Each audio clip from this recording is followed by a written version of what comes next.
my focus really the last so many years, especially 16, I took care of people with dementia.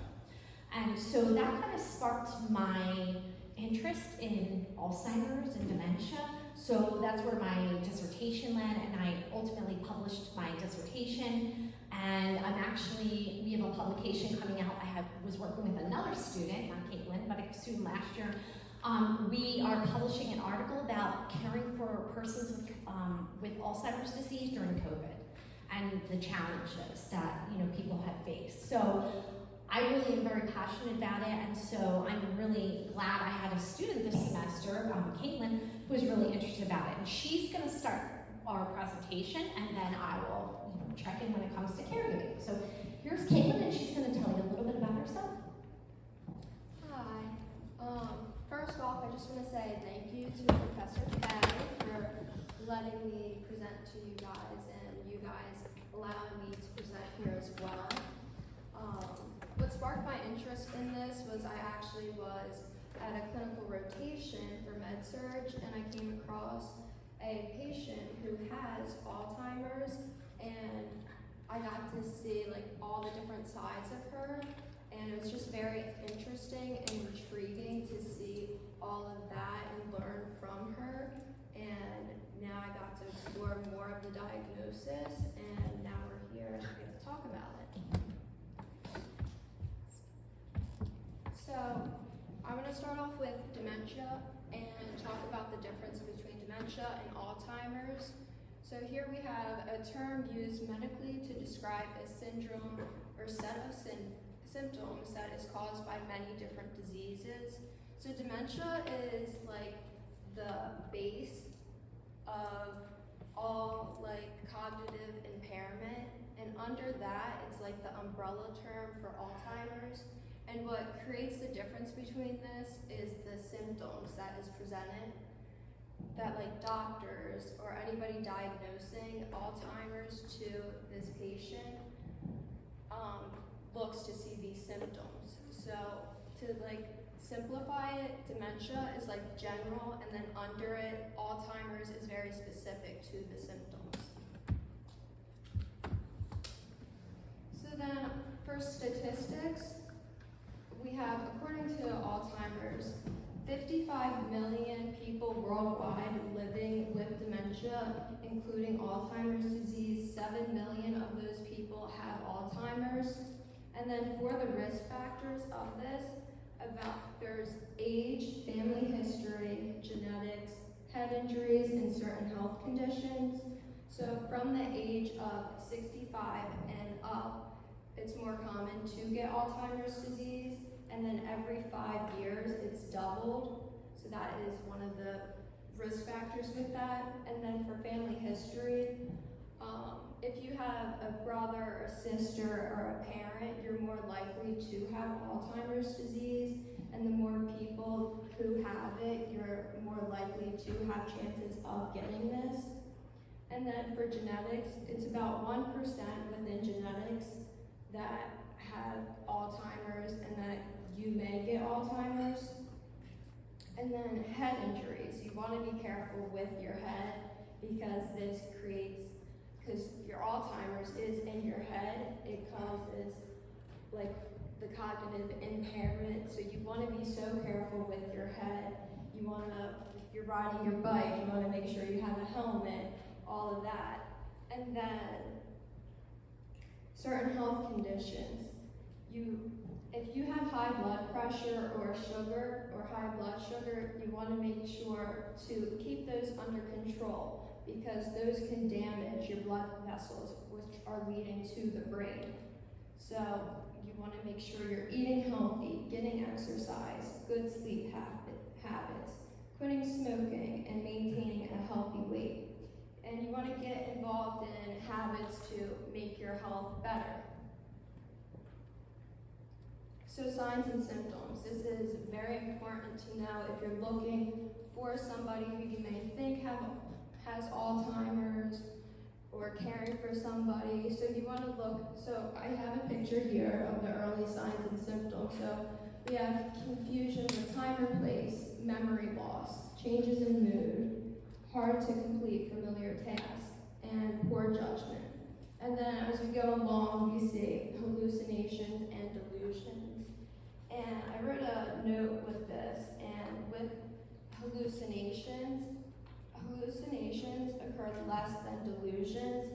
Hallucinations are typically visual, so it's more like sensory driven, so hearing, seeing things. So if you see a person that you may know who may be like talking to you and saying things like, oh, like this person, like I had a patient who was saying that she saw like reindeers, like Santa's reindeers, and it was middle of nowhere, and she saw Santa's reindeers and they were talking to her. That's an example of a hallucination, and you want to make sure that you're very aware of that because that's obviously not a typical response. And so that's an example of a hallucination. And then when comparing that to delusions, that's more of a person thinking wise, and then the same patient actually was talking to me about how she only trusts 2 people to give her medications, and if those 2 people are not giving her medications, then she believed that somebody was poisoning them. So it was very hard for her to get her medications, and especially if those people were not working that day, then you had to be creative and find specific ways to get that medication to that patient. So it's just very tricky, but those are the 2 main differences when looking at a person with Alzheimer's disease. And then we have agitation. If you know a person that is so caring, nice, and out of nowhere their behavior starts to change, they're more like aggravated with you, they're starting to show aggression, then that could be a sign like it's out of nowhere or it's progressing over time. Then you just want to be careful and look at that, especially with these other symptoms like lack of motivation. So and depression, that can be linked together. They're not as motivated to do anything, and they want to stay specific places, not really moving as they're used to. Loss of muscle movement, this occurs later in the later stages when it's more hands-on for care, and we'll get to that in a few slides. And then there's sleep disturbances, sleep changing patterns, and then we have wandering and getting lost. That's a big one because Alzheimer's affects your short-term memory first. So they may be wandering, getting lost because they don't know where they're going because their memory is just fading away, so they don't know where they're ending up, thinking they may be going to the right place, but they're not. So I put this picture in here to differentiate between normal aging versus disease because I want to make sure that it's known that not all older adults become senile. Not everybody ends up with Alzheimer's disease, and I don't want people to think that just because they're forgetting something or their daily tasks are like, if their daily tasks they're not doing it as much or they forget something, that it's normal. But the main difference here is that a person begins to do things repeatedly. So they have trouble taking care of their monthly bills, so they repeat it often. They may be paying these bills overly multiple times, or they just may be forgetting and not doing it at all. So that's when like a caregiver would come in and take care of their checkbook and stuff along those lines. And if you ask a person, oh, what date is this, or do you know who I am, they may not remember you at all. And it could be within 5 minutes apart, and they may be asking you the same question over and over, like, oh, who are you? What day is it? Or do you know what day it is? And they might say, like, Tuesday of like 1962, but in reality it's 2024, but they do not know that. And so I just want to emphasize this because normal aging is just forgetting, and normal task. Like, we all forget stuff, it's normal. Like, oh, I forgot to grab my keys in the morning. Let me run back inside and grab them. But that's just a normal occurrence that people face every now and then. So we have the stages of Alzheimer's disease. So we have the early stage, the middle stage, and the late stage. So with the early stage, persons may continue doing normal activities but notice memory lapses.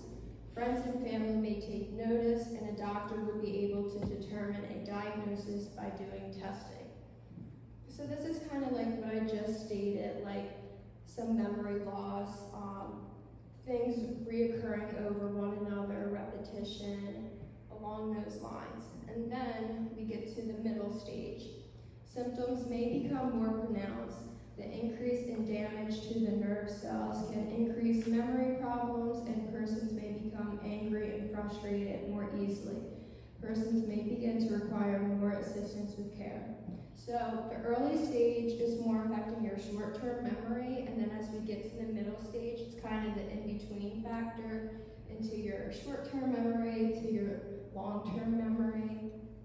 So with the middle stage, you can see that we added that the memory problems and the symptoms of getting angry and frustrated. Don't take it personally. It's just part of the symptoms that come with Alzheimer's disease. And when we're caring for this, it's very specific. You don't want to make sure that it's like the broad care of Alzheimer's disease. You want to know the triggers to that specific person that you're caring for, because some work, some don't for how you're caring for them. And then as we get to the late stage, person may have difficulty with any conversation and require total assistance with care. So as I said before, like they become more immobile, they're not moving as much. They have bladder problems. Like, this is more around-the-clock care. You want to make sure that either you or you hire somebody who can take care of this person, because it becomes very hands-on, not only for the patient but for you. It's very tiring, and you want to make sure you're helping yourself as well. So I'm going to talk a little bit about the medications, and I actually had a student who I thought was really interesting in the fall. She was working with a neurologist who was actually giving the Leqembi, and she was watching it done at the first time it was given to patients. So as we know, Alzheimer's disease builds up a lot of protein clusters and amyloid plaques in people's brains. So a doctor, you really need to go into a doctor first. Start probably with your physician, because they need to do tests to make sure that it's not Alzheimer's. You can't just say everything's dementia. Sometimes they kind of do blood work. We start with looking at vitamin deficiencies, maybe we have a B12 deficiency, or you have thyroid problems. So we don't kind of assume that everybody has dementia or some type of Alzheimer's. So first line of defense is really to go to a doctor. But in the past, we had a lot of different medications, and I've used a lot of these at my facility. They're just oral medications like Aricept, Namenda. I used a little Exelon, but those are some of the oral medications that people can take at home. They did this Leqembi. This was FDA approved, and it's an IV infusion. And so I actually found an article. You guys get AARP, which I thought was great. I get it. I love it. I always give the students the articles out of there because I really enjoy it. But they have an article that was in the June 2024 about Alzheimer's drugs costly to Medicare. So this Leqembi is really kind of expensive for Medicare, and I think initially it was going to be covered by Medicare Part D. And now they're saying because it's being an infusion and it's being given in an office, it's going to be covered by Medicare Part B. But as we know, that can cause some problems later on, especially when it comes to Medicare. Our costs may go up because we may be using that kind of drug. That drug is administered twice a month in infusions. They have noticed about a 20% decline of Alzheimer's disease. What we have to remember, though, about these drugs, they do not cure Alzheimer's. They just kind of slow the process. So with Leqembi, what it's saying is it's actually slowing the process about 4 to 5 months. So it buys you a little more time. It's buying people more time. But there are problems with some of that, and as we know, there's side effects to every medication. So if you do have something like that, if you are receiving that medication through a neurology office, which that would be your second line for the people who a physician has kind of diagnosed you, you would start with it, then go with a neurologist. But anyway, they do monitor people on that medication with MRIs. So you have to follow the protocol. It's not that we're just giving you that drug and good luck and hopefully it works. So we are monitoring. But my student had some interesting information. She said that, guess what, Dr. K, they're coming out with 2 more drugs. I'm like, oh my gosh, that's great. So what they're talking about is coming out with these 2 drugs that are currently in clinical trials, and they are, sorry about that. So they are,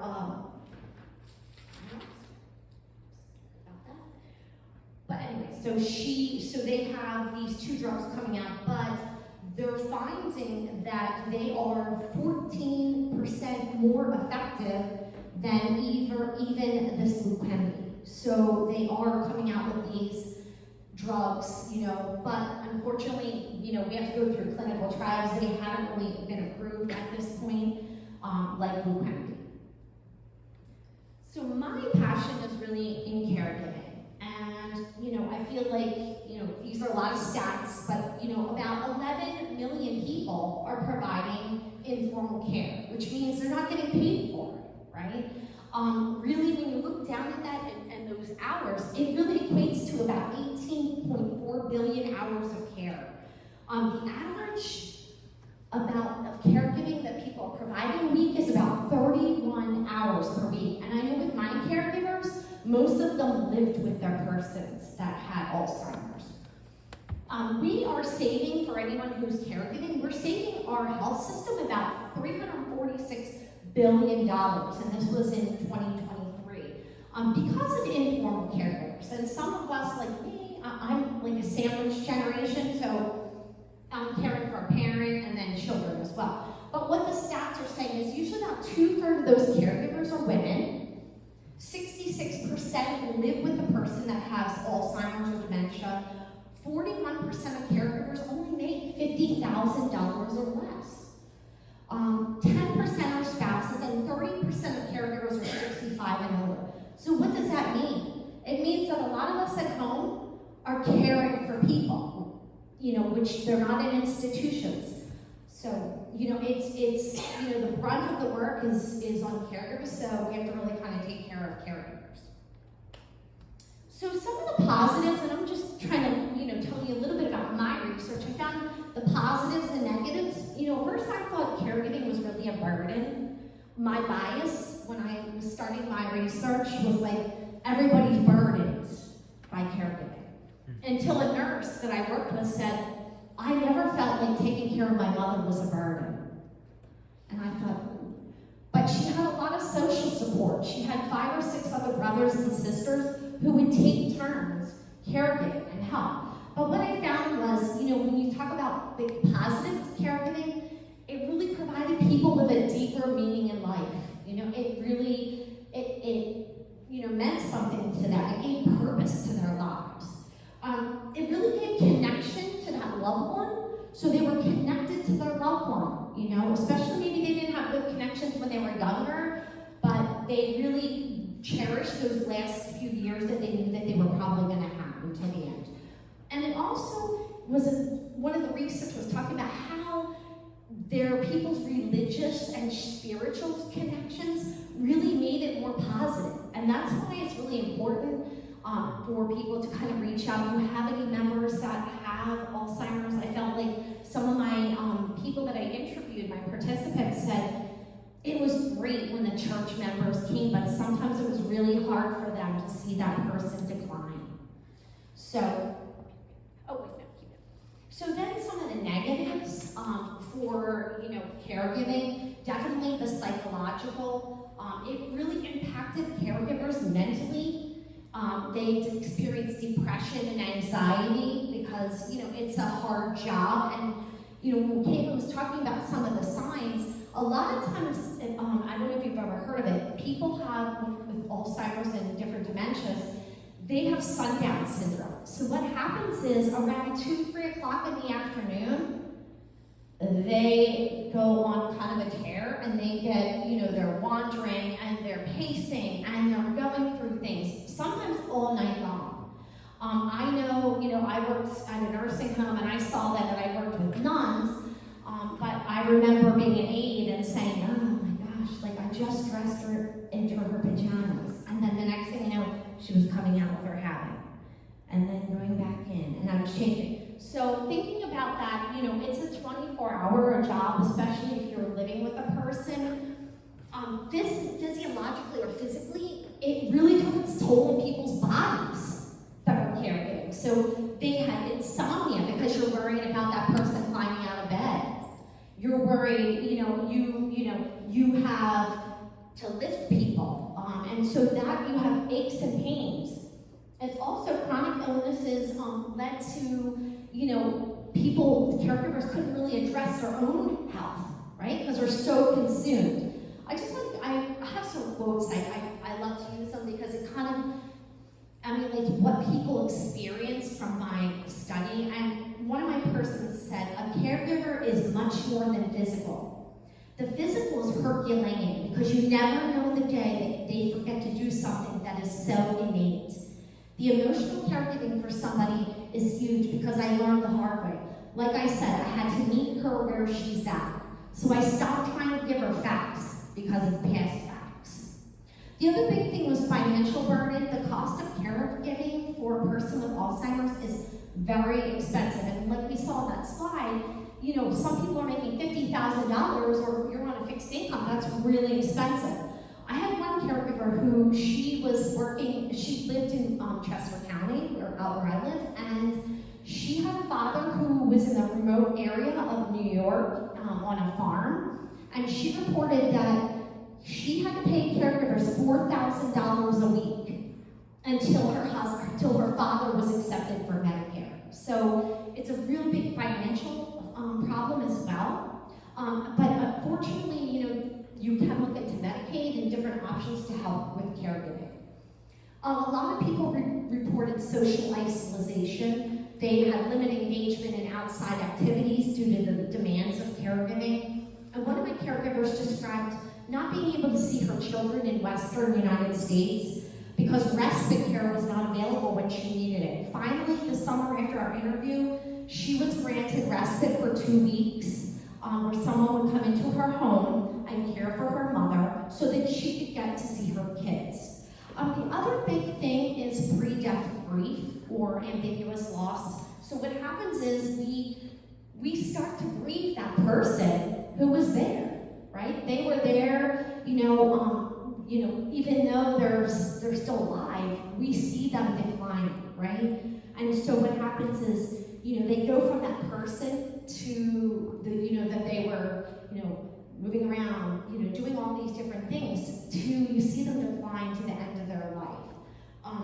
One of my caregivers, a husband, was saying, I'm not really, I don't really like being hurt by my wife, but I enjoyed it better when my wife was more combative because now she's just laying in bed lethargic.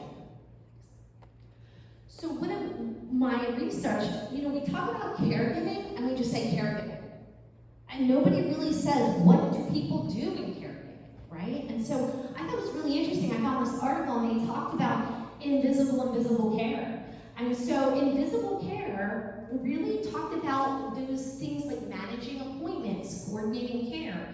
And one of the things my caregiver said, that they use their strengths to help with care. Right, because they couldn't caregive anymore through the direct kind of invisible care, but they they used their strengths. One was a nurse. So she said, oh, I arranged all my mom's, medications and her diapers and different things, that she needed, and I could pay for them.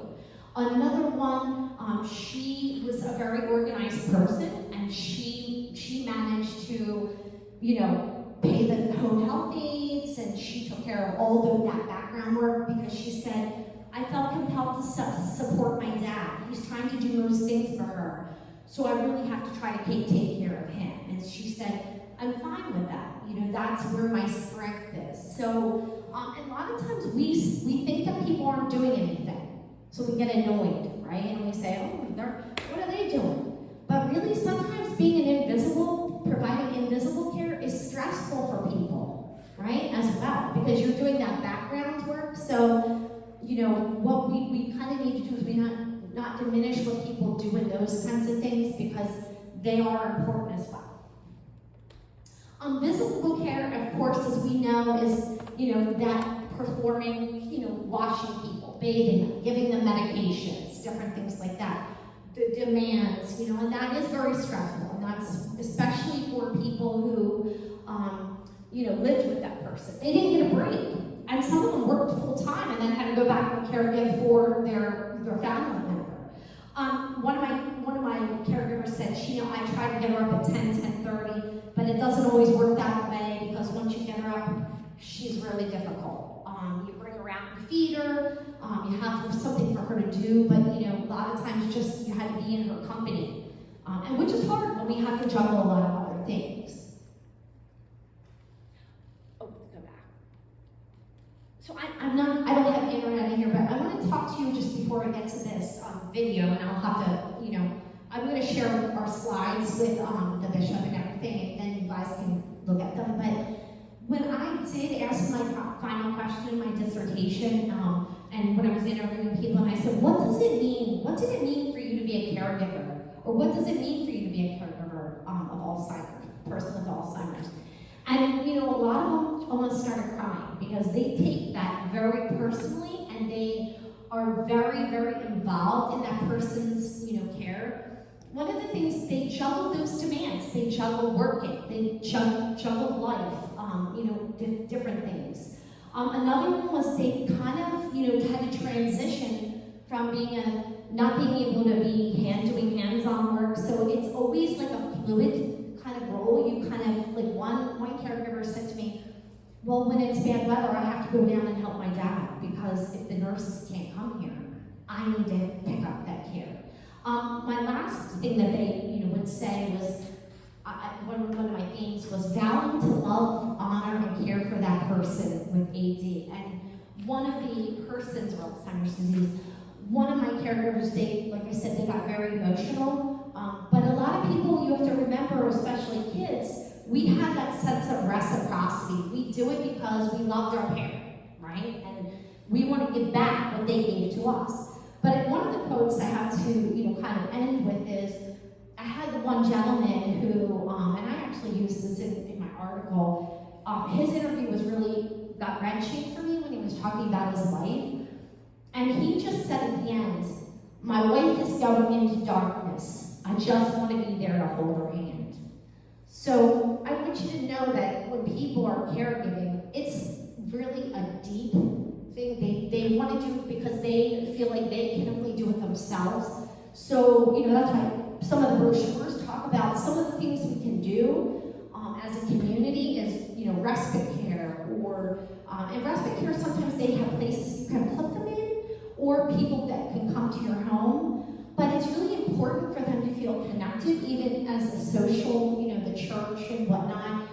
I did include this, and I can't bring it up, but this is a video on YouTube, and it's a woman, she's in her 90s, and what happened was she had Alzheimer's, and she kind of sat in a chair, and they put headsets on her, and she was a ballerina who danced to Swan Lake. And at first, she was like very skeptical, but then she started actually doing the moves in her wheelchair from the Swan Lake as a ballerina.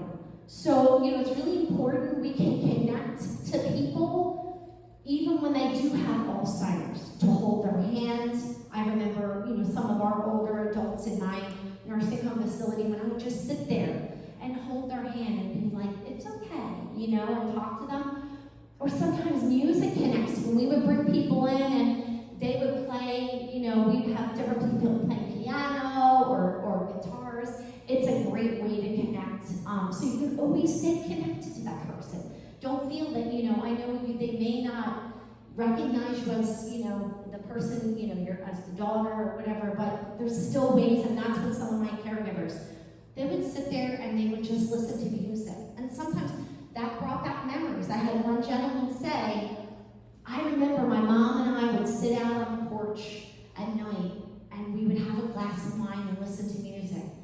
And now, I'm sitting out here now and my mom's, slowly dying, and he said, I really miss those times. So, I just want you to, as a community, continue to reach out to people that are isolated, the caregivers especially, because I know it's difficult to see people transitioning. They aren't the people they used to be, but it's really important, that sense of connection for caregivers and the person with Alzheimer's. Even if you can go over and say hello or whatever, it's important to people. So I'm gonna give you the video, and so you can see it. And these are just some of our references that we used. Some of my article, we used Alzheimer's, and there are brochures I did get from your local organization, and they have resources for you, things about, I know this is a lot of information, but all those sheets have on it, because I know sometimes, we listen, but, it's really great to take stuff home and be able to read it. So, there's resources for you, and, thank you so much for having us. We really appreciate that.